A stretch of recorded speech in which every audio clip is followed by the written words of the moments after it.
अस्सलामुअलैकुम स्टूडेंट्स, आज हम जीके पढ़ेंगे। तो सबसे पहले आप अपनी बुक देख लिए। आपकी बुक है क्लास 8 जनरल नॉलेज, ठीक है, क्लास 8 की बुक है आपकी। चैप्टर स्टार्ट करने से पहले हम आपको इसका सिलेबस बता देते हैं, PA2 का जो आपका सिलेबस है।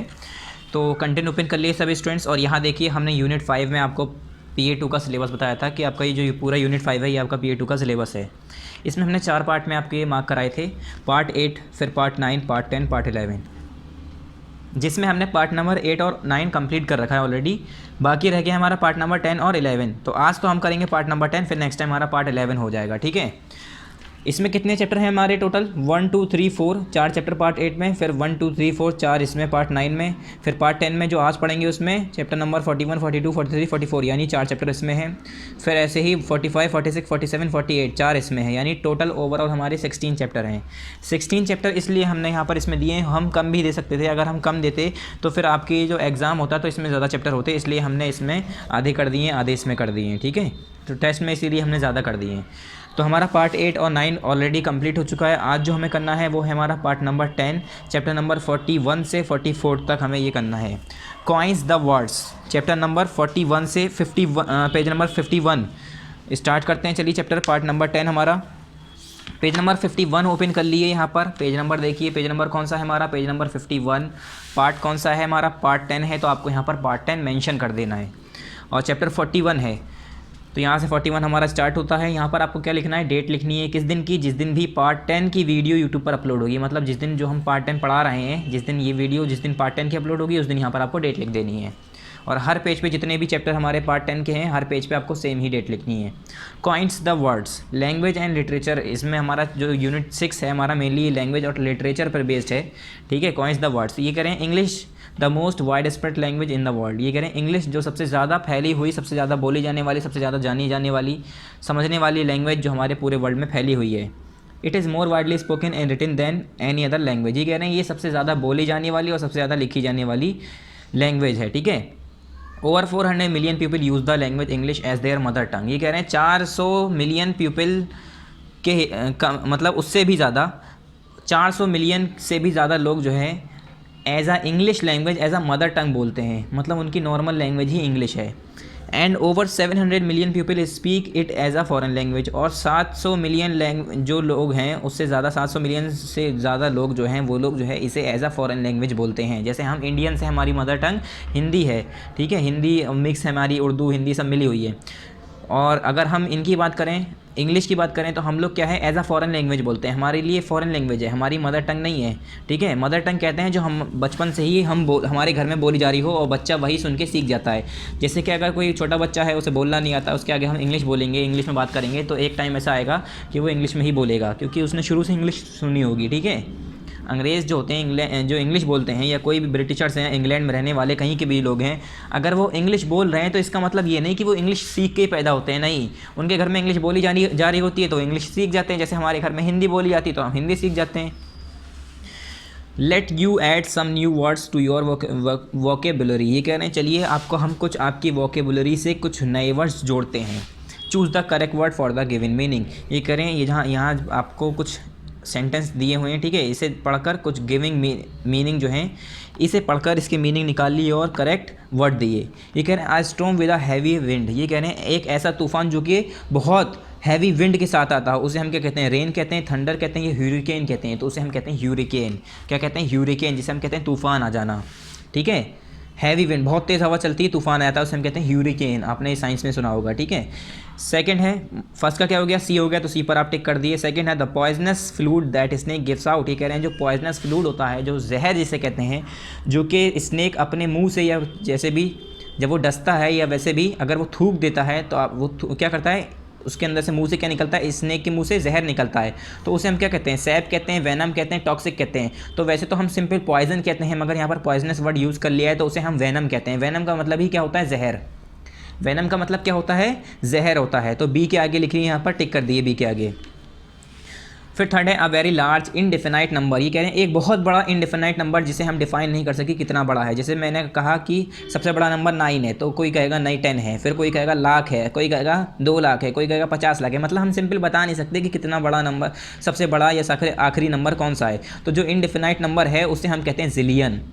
आपने सुना होगा ones, tens, 100, 1000, 10,000, lakh, 10 lakh, crore, 10 crore, million, 10 billion, 10 billion, 100 billion, crore billion, फिर ऐसे आता है जिलियन। तो जिलियन ऐसा नंबर कह दिया है जो कि बिल्कुल लास्ट इनडेफिनेट, जिसे हम बता नहीं सकते जिलियन होता क्या है। जिलियन को हम डिफाइन ही नहीं कर सकते कि होता क्या है। अगर लिखने बैठ जाए नंबर तो हम मर जाएंगे, मगर लिखते लिखते थक जाएंगे, हम जो है नंबर ख़त्म नहीं होंगे। ठीक है, 1 करोड़ 1, 1 करोड़ 2, फिर 1 करोड़ 3, फिर 1 करोड़ 2 करोड़, 1 करोड़ 1 करोड़ 3, 1 करोड़ 4, 1 करोड़ 1 लाख, 1 करोड़ 5 लाख, लिखते लिखते थक जाएंगे, नंबर ख़त्म नहीं होंगे। तो उसे हम कहते हैं इनडेफिनाइट, हमारे नंबर ख़त्म नहीं होंगे, जिसे हम डिफ़ाइन नहीं कर सकते। तो ऐसा एक बड़ा नंबर को हमने बता दिया कि उसे हम जिलियन कहेंगे। फोर्थ है हमारा a person who travels to work and back by air, bus और ट्रेन। वो आदमी जो कि काम करने के लिए ट्रेवल करता हो और बस से बाई एयर या बस से या ट्रेन से वापस आता हो। जैसे आपने कभी देखा होगा कोई आदमी, कुछ लोग ऐसे होते हैं जो दूसरे स्टेट में दूसरी जगह पर जाके काम करते हैं और वापस लौट के आते हैं, या एयर से, बस से, ट्रेन से, जैसे भी वापस लौट के आते हैं।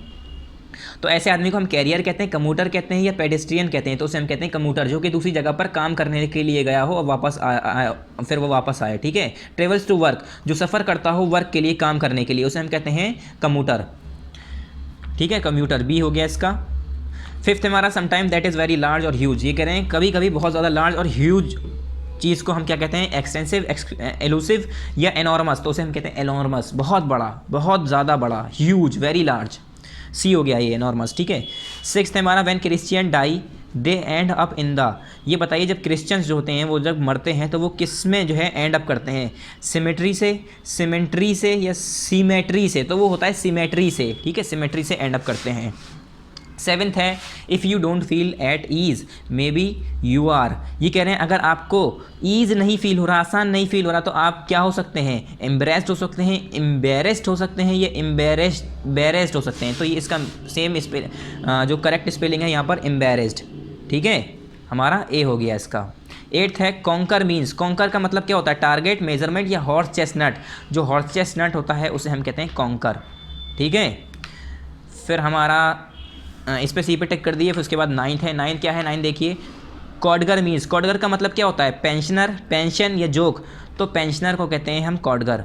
फिर टेंथ है हमारा अ पर्सन हु गॉसिप और कैरियर टेल्स। ये कह रहे हैं वो आदमी जो कि गॉसिप करता हो, मतलब ज़्यादा बोलता हो, ज़्यादा बात करता हो, या कैरियर टेल्स या कहानियाँ सुनाता हो। टेल्स कहते हैं उन कहानियों को जो अपने दिमाग से बनाई गई हों। ठीक है, अपने दिमाग से ही अपने मनगढ़ंत बातें बता बता के सुना रहा हो कोई। तो ऐसे आदमी को जो गॉसिप करता हो या कैरियर टेल्स या टेल्स सुनाता हो तो उसे हम कहते हैं टेटलर। क्या कहते हैं, उसे कहते हैं टेटलर। स्पीकर है, टेटलर है, टोटर है, तो हम क्या कहते हैं, बी है ऑप्शन इसका, टेटलर। इन सभी को आप कर लिए। उसके बाद नेक्स्ट पेज पर, पेज नंबर 52 पर, चैप्टर नंबर 42, यहाँ पर भी पार्ट 10 और डेट लिखना है आपको, मेंशन कर देना है डेट। ठीक है, कैलेंडर्स के बारे में देखेंगे। देखिए हम जो कैलेंडर देखते हैं वो हमारा इंडियन कैलेंडर है। बहुत अलग अलग तरह के कैलेंडर होते हैं, जैसे ये ग्रेगोरियन कैलेंडर, फिर ऐसे यहाँ पर जूलियन कैलेंडर और यहाँ पर मायान कैलेंडर। तो जो मायान कैलेंडर है, जूलियन कैलेंडर है, ग्रेगोरियन कैलेंडर है, ऐसे ही हमारा इंडियन कैलेंडर है। डिफरेंट यहाँ पर 4 कैलेंडर दिए हैं, इसके बारे में हम थोड़ा बहुत पढ़ेंगे। फर्स्ट है it is a luni solar calendar. Luni solar calendar जो है हमारा, सिंपल अगर मैं बात करूँ तो लूनर मतलब तो हमारा चांद से होता है, सोलर मतलब सूरज से होता है। तो ये इंडियन कैलेंडर जो है चांद और सूरज दोनों के, एक सिंपल कहें तो दोनों के, अभी मैं इसे पूरा एक्सप्लेन करना पड़ेगा तो काफ़ी डीपली पढ़ना पड़ेगा। तो ये सिंपल कह सकते हैं हम, चांद और सूरज के रोटेशन से या उसके हिसाब से बनाया गया है। आपने देखा होगा सूरज के हिसाब से जो है टाइम चलता है कि 12 बजे सूरज बिल्कुल चांद सर पर होता है तो उस टाइम 12 बज रहे होते हैं। इस हिसाब से घंटे 24 घंटे में सूरज डूबता है तो टाइम का भी 24 घंटा रखा, फिर उस 24 घंटे को एक दिन बताया। ठीक है, इसी हिसाब से तो हमने डिफाइन किए चीज़ें। तो ऐसे ही हमारे 365 दिन के क्या हुए, पूरा साल हुआ। तो ऐसे ही हमारा कैलेंडर भी बनते हैं। तो सेकंड है the year are counting from the Saka era the 78 CE। जो 78 CE साका एरा होता है समय। तो साका एक समय की बात करते हैं, साका से एरा जैसे हमारा होता है ना। हम अब बात करते हैं एयर, हम कहते हैं 2000 साल, 2006 एयर, 2006, 2007, ऐसी साका एरा जो था उस हिसाब से तब से जो है हमारा एयर जो है हमारा काउंट होता है। फिर है हमारा इसमें third the usage of this calendar started at first Chaitra 1879 Saka era और 22 मार्च 1957। अगर हम साका फर्स्ट चैत्रा की बात करें तो 1879 साका एरा, या सिंपल हम साका एरा और 22 मार्च 1957 कह सकते हैं। मतलब अगर हम वैसे अपना नॉर्मल जो हमारा साल होता है 1957, 1956, 1978, 2004, 2005, इस हिसाब से देखें तो 22 मार्च को 1957 को हमारा जो सबसे पहला कैलेंडर स्टार्ट हुआ था वो यहीं से इसका इस्तेमाल होना शुरू हुआ था इंडिया के अंदर, मतलब ये जो इंडियन कैलेंडर है। फोर्थ है Satavahana king Shalivahana was the initiator of Shaka era. जो शाका एरा जो है, एक समझ लीजिए एक उस ज़माने में एक शाका जो है जैसे हम कहते हैं ना, सिंपल बात करें तो दिल्ली सल्तनत, ठीक है, मुग़ल और बहुत सारे ऐसे सल्तनत आए, उनके हम फिर पीरियड कहते हैं कि मुग़ल पीरियड और स्लेव डायनेस्टी, तो अलग अलग समय था ना। तो इसी तरह से जो शाका एरा था, शाका का जो समय था, उसे शाका का समय था, उस ज़माने का जो राजा था, जो इनिशिएटर था, उसका नाम था सहावना किंग, जो कि सहावना किंग सैलीवाहा।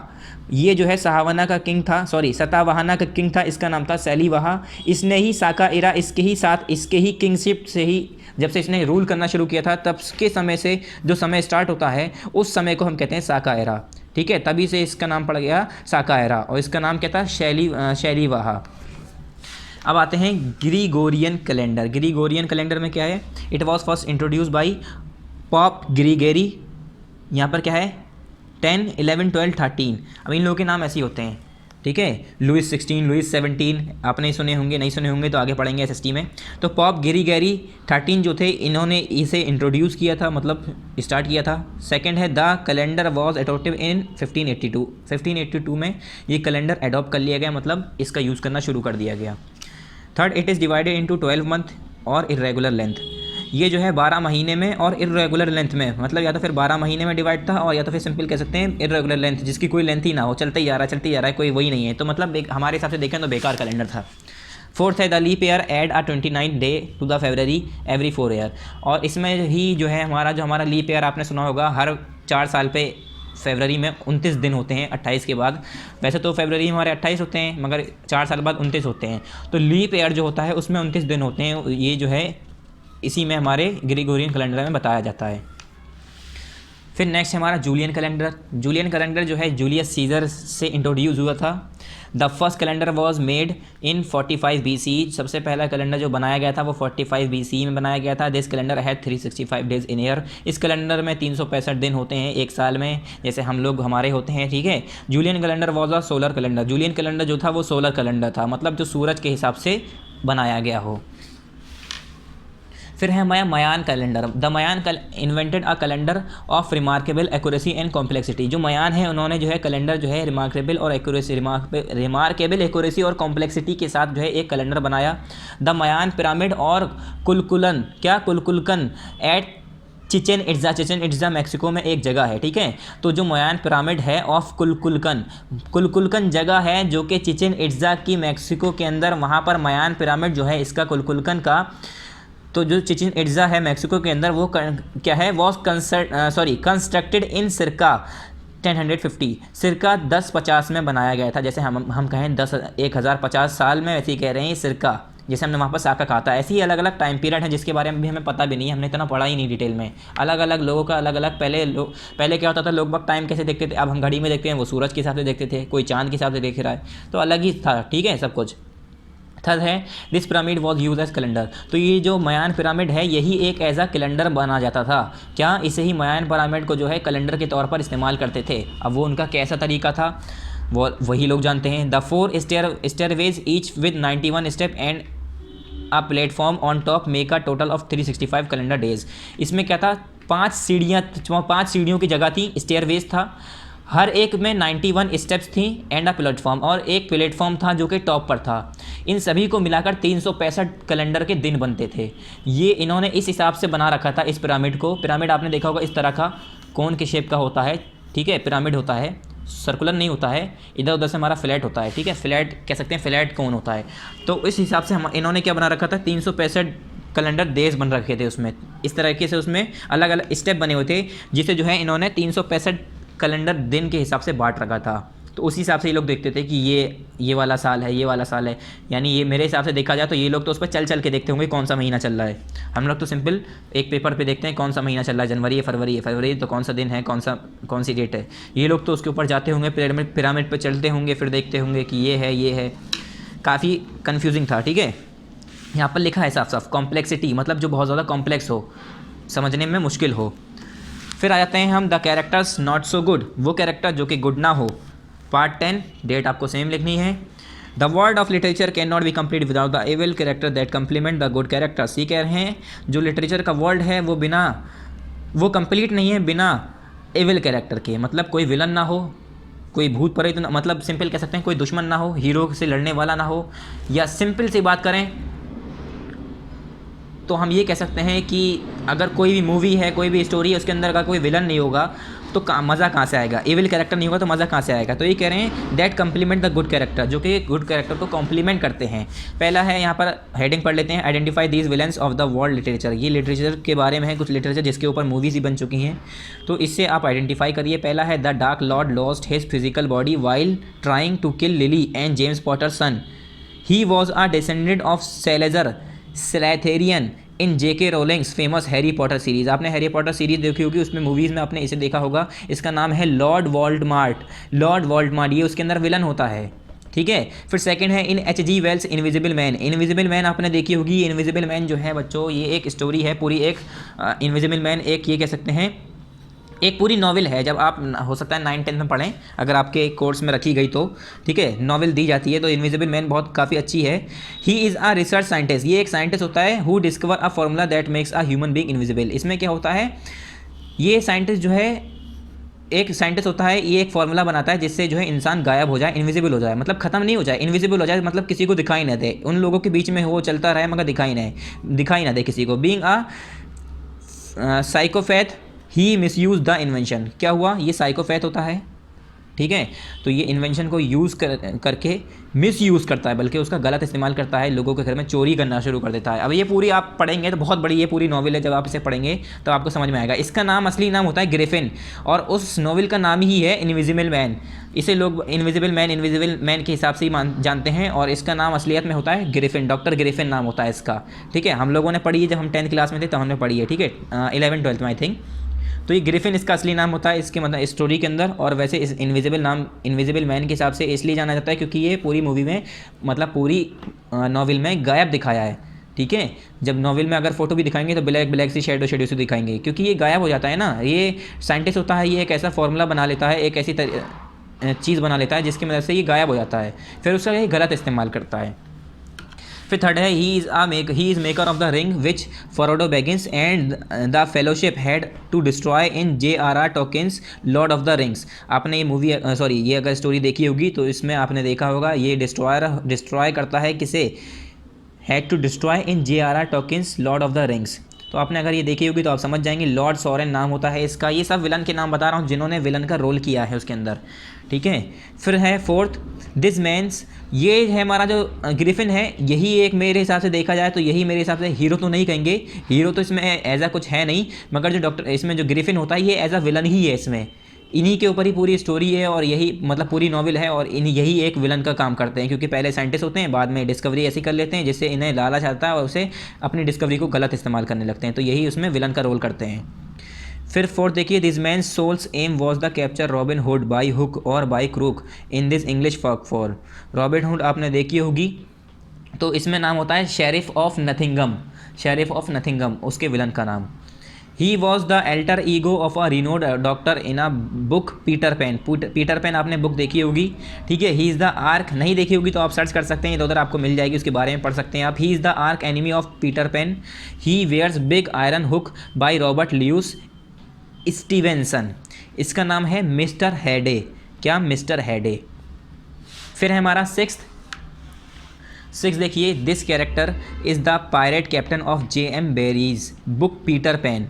जो बुक पीटर पैन है उसका पायरेट कैप्टन होता है ये, ठीक है, J.M. बेरीज का।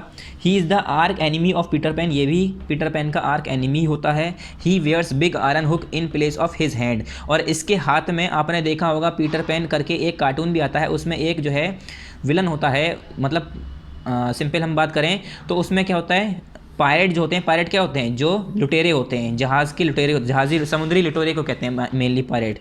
तो उसमें जो है इसके हाथ में क्या होता है, एक लोहे का हुक होता है, ऐसे करके कुंडा टाइप का होता है, हुक टाइप का, हाथ नहीं होता है इसका, लेफ्ट हैंड में एक हाथ में हाथ नहीं होता है उसका, कुंडा टाइप का पहना होता है, हुक टाइप का पहना होता है, ठीक है। तो इसका नाम क्या है, इसका नाम है कैप्टन जेम्स। क्या, कैप्टन जेम्स। फिर 7th है, in this popular Narnia series by C.S. Lewis. C.S. Lewis के ज़रिए जो नार्निया सीरीज़ देखी है आपने, अगर नार्निया मूवी देखी होगी तो देखा होगा, her aim was to eliminate Aslan and the 4 children who are destined to overthrow her. आपने अगर ये मूवी देखी होगी तो उसमें क्या होता है, 4 बच्चे होते हैं और जो एजलन होता है, तो जो 4 बच्चे होते हैं वो जहाँ की रानी होती है नार्निया, जो चुड़ैल होती है, इसका नाम होता है वाइट विच। वाइट विच, विच मतलब होता है चुड़ैल, सफ़ेद चुड़ैल, वाइट विच। तो ये जो नार्निया की चुड़ैल होती है, मतलब ये सिंपल कह सकते हैं चुड़ैल होती है, मगर ये उस जगह पर राज कर रही होती है जहाँ पर ये 4 बच्चे होते हैं इस मूवी के अंदर, वो वहाँ के राजा रानी बनने वाले होते हैं। तो इसलिए वो चाहती है मैं उन्हें पहले से ही मार दूँ। अगर आपने देखी होगी तो आप समझ जाएंगे, ठीक है। इसका नाम क्या होता है, वाइट विच। फिर हमारा 8th है, 8 क्या है, this rich Jewish money lender in Venice is the villain of William Shakespeare Merchant of the Venice। William Shakespeare की जो मर्चेंट ऑफ द वेनिस की, विलियम शेक्सपियर बहुत बड़े राइटर हैं, ठीक है। उसमें के अंदर जो विलन है ये है, इनका नाम है Sherlock. He insist that Antonio forfeit a pound of flesh since he fail to fulfil his promises. अब ये पूरा एक्सप्लेन करने से कोई फ़ायदा नहीं है, सिंपली आप इसे समझ लिए, ठीक है। इसका नाम है शेरलॉक। पूरी ये सिंपली ये स्टोरी की थोड़ी सी थीम बता दिया है, मतलब बता दिया है कि उस स्टोरी में क्या था, ऐसे था वैसे था, और उसमें जो विलन था कौन था, ठीक है। तो इसका नाम था शेरलॉक। फिर यहाँ पर लास्ट है हमारा 44 पार्ट नंबर 10, इस पर भी लिख लिए, यहाँ पर भी डेट मेंशन करनी है। अब यहाँ पर आपको देखना है पोएम और पोइट्स के नाम। Poets are magician who weave magic words. ये कह रहे हैं पोइट्स जो होते हैं वो एक तरह के मैजिशियन होते हैं जो कि वीव मैजिक विद वर्ड्स, अपने मैजिक को वर्ड्स के साथ बुन देते हैं। Identify the names of the poet. अब इन पोइट के नाम आइडेंटिफाइड करिए। देखिए पहला है यहाँ पर, the wood are lovely dark and deep but I have promises to keep and miles to go before I sleep. ये पोएम की लाइन दी है इन्होंने। पोएम का नाम है stopping by woods on a snowing evening, और पोइट का नाम है रॉबर्ट फ्रॉस्ट। बहुत बड़े पोइट हैं ये सारे, ठीक है। पोएम का नाम भी दिया है stopping by woods on a snowing evening, उसकी ही लाइन है, ये लाइन लेके बता दी आपको ये, ठीक है। इसका नाम है पोइट का रॉबर्ट फ्रॉस्ट। पोइट कहते हैं जो लिखने वाला होता है, ठीक है। पोएम लिखने वाले को पोइट कहते हैं और स्टोरी लिखने वाले को राइटर कहते हैं, ठीक है। जो मतलब बड़ी स्टोरीज लिखते हैं, बड़ी चीज़ें लिखते हैं, उन्हें हम राइटर कहते हैं। सेकंड है, the wind was a torrent of darkness upon the gusty trees, the moon was a ghostly galleon tossed upon cloudy seas. ये भी हमारी पोएम की लाइन ही है सारी, ठीक है। पोएम का नाम है द हाईवे मैन। पोइट का नाम है, मतलब लिखने वाले का नाम है एल्फ्रेड मोयर्स। क्या, एल्फ्रेड मोयर्स। फिर हमारा थर्ड है, Abou Ben Adhem may his tribes increase awoke one night from a deep dream in places. Poem है एबो बेन एधेन, इसका नाम है पोएम का, ठीक है, एबो बेन एधेन। पोइट का नाम है जेम्स हेनरी। फिर फोर्थ देखिए, फोर्थ है, behold her single in the field yon solitary Highland lass. Poem का नाम है सॉलिटरी रीपर। सॉलिटरी रीपर काफ़ी मशहूर है, ये राइटर भी बहुत मशहूर हैं। पोइट जो है हमारे, इनका नाम है विलियम वर्ड्सवर्थ। क्या, विलियम वर्ड्सवर्थ। इन्होंने लिखी है सॉलिटरी रीपर। सॉलिटरी रीपर काफ़ी, इसकी पूरी एक बुक की सीरीज़ है, ठीक है। फिर यहाँ पर फिफ्थ है, a young Lochinvar has come out of the west through all the wide border his steed was the best. Best ये राइम बन रही है, ठीक है। पोएम का नाम है लॉचिनवर, पोइट का नाम है वॉल्टर स्कॉट। फिर नेक्स्ट है 6, the old priest Peter Gilligan was weary night and day for half his flock were in their bed or under green sods lay. इस पोएम का नाम है द बैलेड। क्या, the ballad of father Gilligan. Poet का नाम है William यीस्ट Butler. William यीस्ट है ये, यीस्ट, विलियम यीस्ट बटलर, ठीक है। अब इसी के साथ हमारा पार्ट नंबर 10 यहाँ पर कंप्लीट हो गया।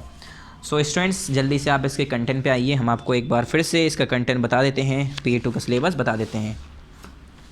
तो हमारा चैप्टर नंबर 41 भी हमने किया, 42 भी किया, फिर 43 किया, उसके बाद 44 किया, यानी ओवरऑल हमने पार्ट नंबर 10 कंप्लीट कर दिया, ठीक है। हमारा पार्ट नंबर 10 कंप्लीट हो गया है।